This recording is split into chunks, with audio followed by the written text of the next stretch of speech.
Mike and Jennifer, welcome to BikeStream RV. Hey, Scotty. Nice to have you guys here. Nice to be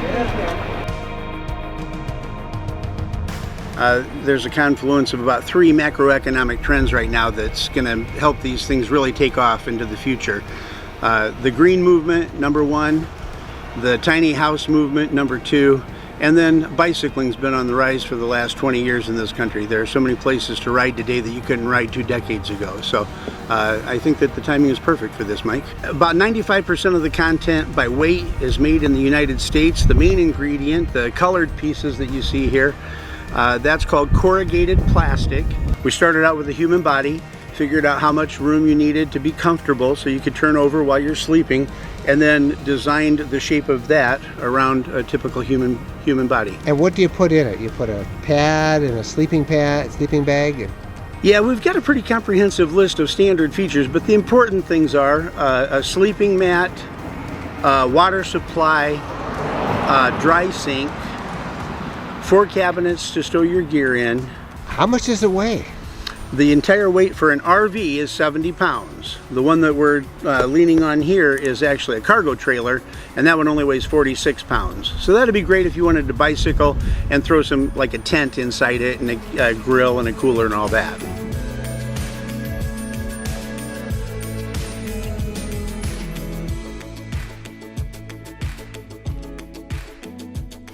Well, this is really cozy.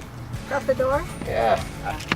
All right, I'm in here, nice and cozy. Huh? This is pretty cool. I'll be darned, I need a pillow. But this is pretty good. This is really nice, very comfortable. Setting it up is very similar to setting up a traditional RV. It's got a front landing gear, a rear landing gear, and wheel chocks. Once you get those 3 things established, it's 100% secure. One of the differences is I recently had a contest to see how fast people could do it, and the winner of that contest set it up in 17 seconds. Unhooked it from the bike and got it completely set up and ready to crawl inside of in 17 seconds.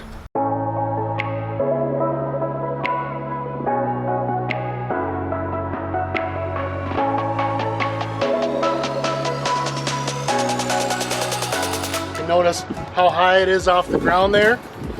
So if you can go on backpacking, 2-track and that sort of a thing, really gives you some flexibility of where you go and where you park it. Now, what is this? Road shower, it says? Yeah, this is a 5-gallon road shower, heats up in the sun here. It's even got a thermostat to let you know how warm the water is, and you can pressurize it so you actually get a comfortable shower when you're out in the woods. And then what's that other thing on the back right there? Here you've got a 6-foot awning, so it gives you extra shade when you're in the sun. So you've got a seating area there. It makes it into a nice full-size bed where anybody 6'2" can sleep in there quite comfortably. All these little drawers that pull out. Correct, yep. So again, we want to make as much available space as possible for all your gear. So if you want to bring a camp stove along with you, you have plenty of room with dividers to pack all your utensils, cameras, hunting gear, all those sorts of things. Gull wing door that opens DeLorean. up. Yeah, just exactly the DeLorean. Look at that. These do come with add-on screen rooms. You can keep the bugs out during the night, still have nice ventilation.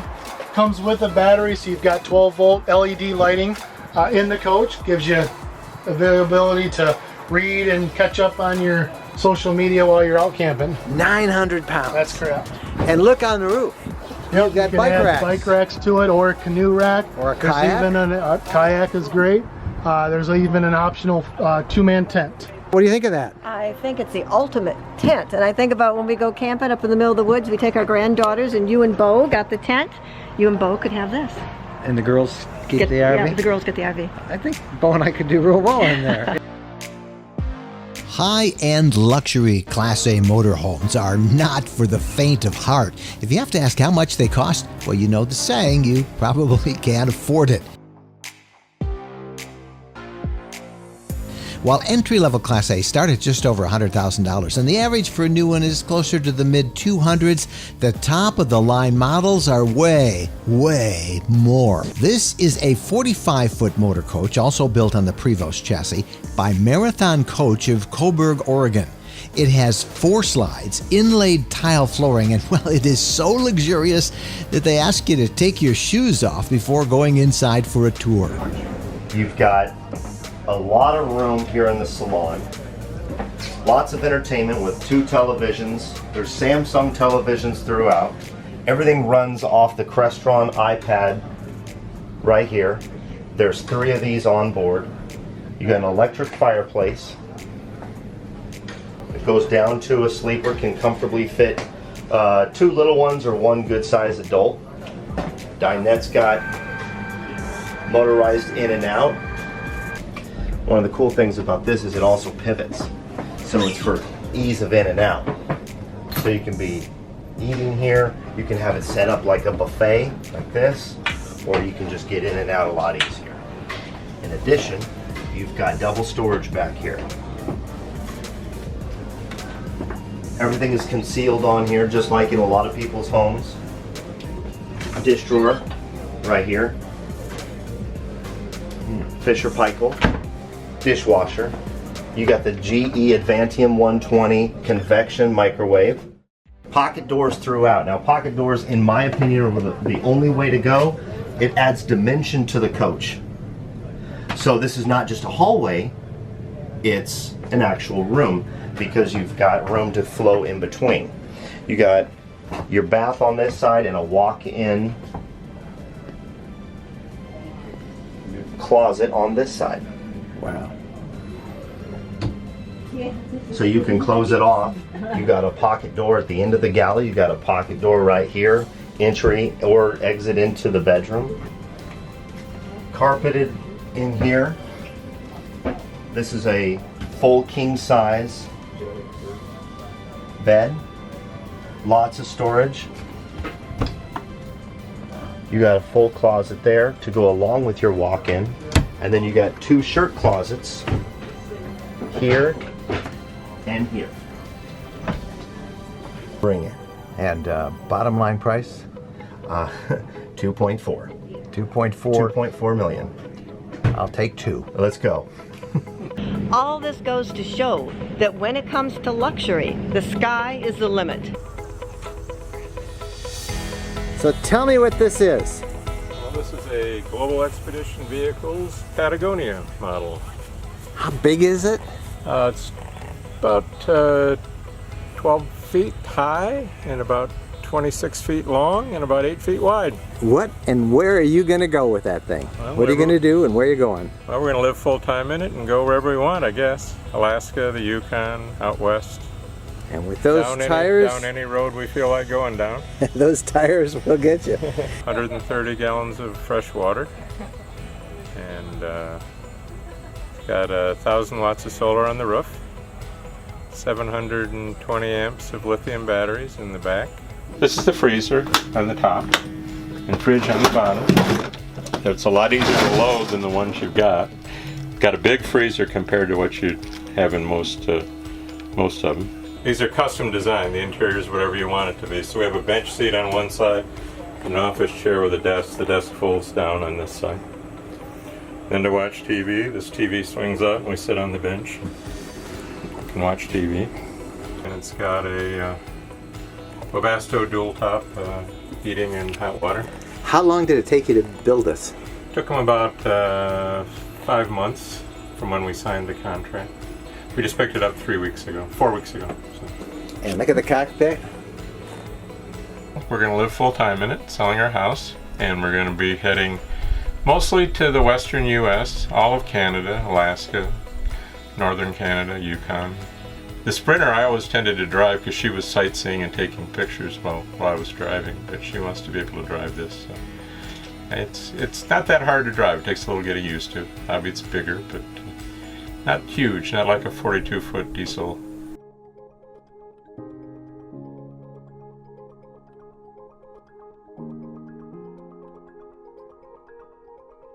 Yeah, we're really lucky because we're getting a personal tour from the president of the Hall of Fame. So let's go inside and meet him. All right. Welcome, Jennifer. And Mike. Hey, great to Good be to see here. you. Great Yeah. to be here. Great to be here. Yeah. Well, thanks for coming. Well, it's good to be here. All right. I can't wait to see you. It's over this way.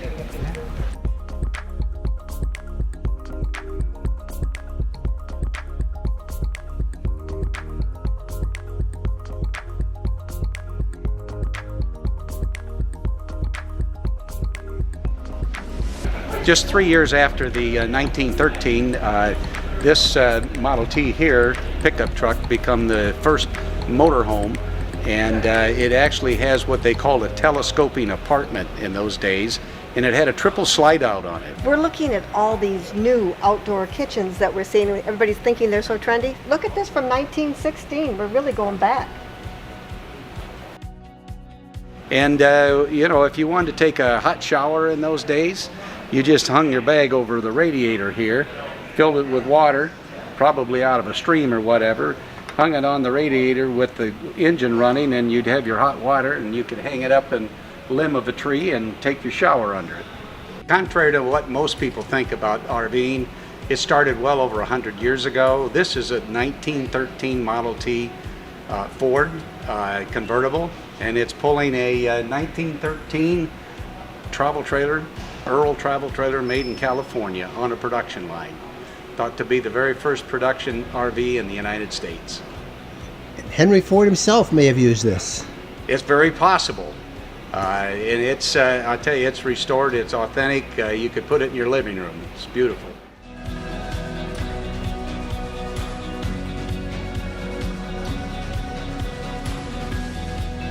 That was time well spent. And if you enjoy RVing, you're going to love this place. I had no idea that the history was that rich, 105 years. Hey, we're Mike and Jennifer Wendland. Thank you so much for watching this video. If you enjoyed it, give us a thumbs up. And don't forget to subscribe to our RV Lifestyle channel right here on YouTube.